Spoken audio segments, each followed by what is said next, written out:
Hello semuanya, selamat datang kembali di channel kami. Siapa di sini yang kalau dengar intro lagu Starlight atau Time is Running Out, langsung auto nyanyi? Yap, hari ini kita akan menyelami kisah perjalanan salah satu band rock alternatif paling ikonik di era modern. Muse, dari panggung kecil di kota Teignmouth, Inggris, hingga mengguncang stadion-stadion terbesar di dunia. Perjalanan mereka penuh dengan lika-liku, eksperimen musik yang gila, dan tentu saja pertunjukan panggung yang luar biasa megah. Kisah ini dimulai pada awal tahun 90-an. Tiga remaja bernama Matthew, Bellamy, Christopher Wolstenholme, dan Dominic Howard bertemu di Teignmouth Community College. Awalnya mereka main di band yang berbeda-beda, sampai akhirnya takdir menyatukan mereka dalam sebuah grup bernama Rakit Baby Dolls. Dengan gaya glam rock yang mencolok, lengkap dengan makeup, mereka berhasil memenangkan kompetisi Battle of the Bands lokal. Kemenangan itu menjadi titik balik. Mereka memutuskan untuk lebih serius, mengganti nama menjadi Muse, dan pindah dari kampung halaman mereka untuk mengejar mimpi.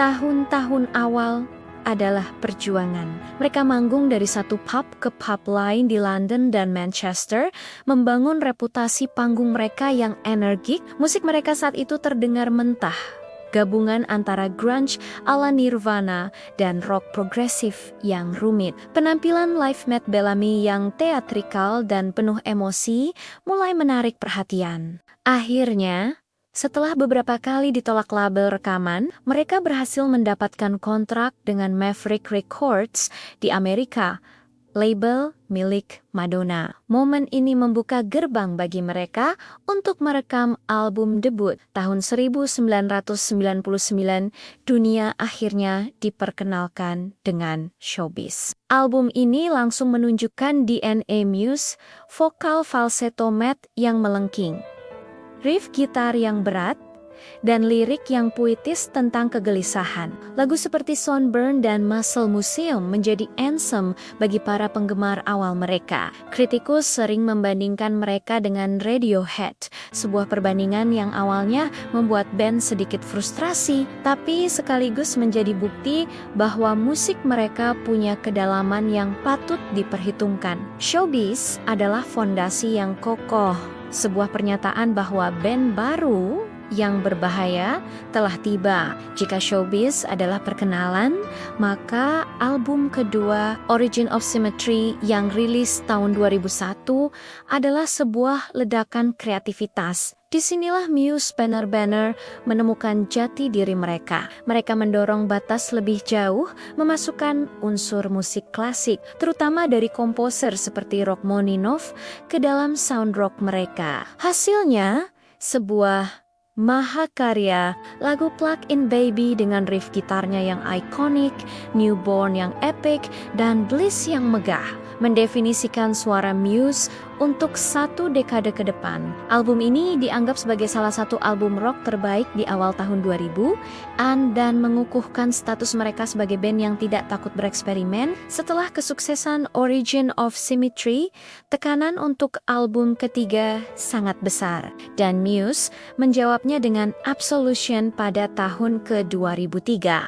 Album ini lebih gelap, lebih dramatis, dengan tema-tema yang terinspirasi dari politik dan akhir dunia. Single andalannya Time is Running Out menjadi hit global pertama mereka. Bass lainnya yang tak terlupakan dan beat yang menghentak membuat lagu ini diputar di mana-mana. Lagu lain seperti Hysteria dan Stockholm Syndrome menjadi favorit penggemar saat konser, menunjukkan sisi Muse yang lebih berat dan agresif. Dengan Absolution, Muse membuktikan bahwa mereka bukan hanya band festival, tapi band yang mampu mengisi arena. Era keemasan Muse berlanjut dengan album Black Holes and Revelations di tahun ke-2006. Ini adalah album mereka yang paling beragam secara musikal. Ada pengaruh funk di Supermassive Black Hole, nuansa cowboy luar angkasa di Knights of Sidonia, dan balada stadion yang indah di Starlight. album. Ini sukses besar secara komersial dan membawa mereka ke level superstar. Mereka menjadi headliner di Festival Glastonbury dan Wembley Stadium, menyajikan pertunjukan yang legendaris, lengkap dengan panggung megah, laser, dan visual yang spektakuler. Muse telah menjadi salah satu band live terbesar di planet ini. Memasuki dekade baru, Muse terus berevolusi. Album The Resistance tahun 2010 menampilkan simfoni 3 bagian berjudul Exogenesis yang ambisius. The Second Law di tahun 2012 mengejutkan banyak orang dengan pengaruh dubstep, terutama di lagu Madness. Drones pada 2015 adalah album konsep yang kembali ke sound rock mereka yang lebih keras dan memenangkan Grammy untuk Best Rock Album. Setiap album adalah babak baru, menunjukkan bahwa Muse tidak pernah puas berdiam di satu tempat. Mereka selalu mencari suara baru, tantangan baru. Tentu saja, perjalanan mereka tidak selalu mulus. Mereka menghadapi kritik karena dianggap terlalu teatrikal atau liriknya terlalu konspiratif. Namun, satu hal yang tidak pernah berubah adalah dedikasi mereka pada musik dan penggemar mereka. Chris Wolstenholme sempat berjuang melawan kecanduan alkohol, sebuah pertempuran pribadi yang berhasil ia menangkan dan justru memperkuat ikatan di dalam band. Solidaritas antara Matt, Dom, dan Chris adalah inti dari kekuatan Muse.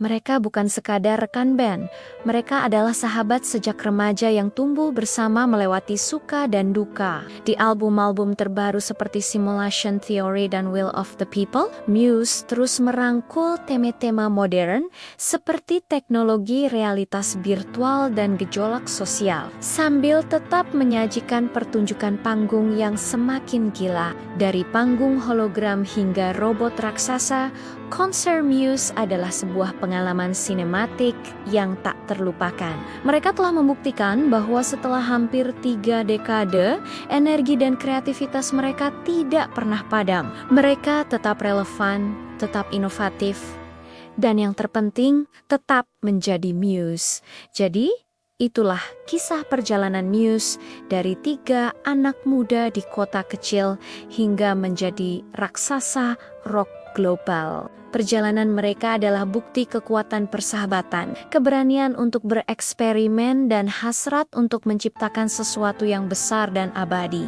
Musik mereka telah menjadi soundtrack bagi jutaan orang di seluruh dunia.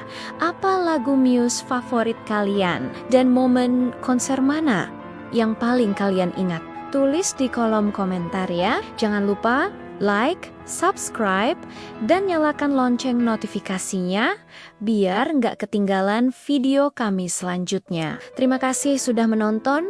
Sampai jumpa.